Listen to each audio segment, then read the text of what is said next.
My name is Louis Tan. Okay, basically when we are searching for a designer for a house, we actually screen through a lot of so-called samples through the internet, through the magazines, and finally we shortlisted some. And of course, you really impressed us during the first interview. Okay, what happens is we find that Akemi, she's really bold and honest enough to actually revamp our initial ideas, okay, and came out with something that really taken us by wow. That's the reason why we chose her eventually. Okay, in fact, this is the third time that I actually renovated my house. So through experience, okay, a house is something that will last you a very long time.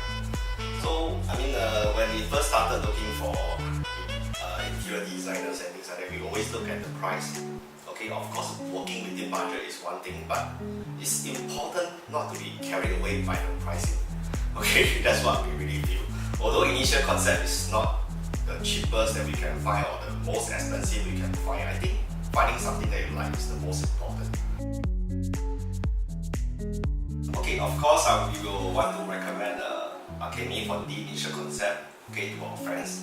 Okay, I find that they are a company that actually work in a very professional manner. Sure, we'll definitely recommend them to our friends. Bye! Renopedia, the most engaging online renovation media.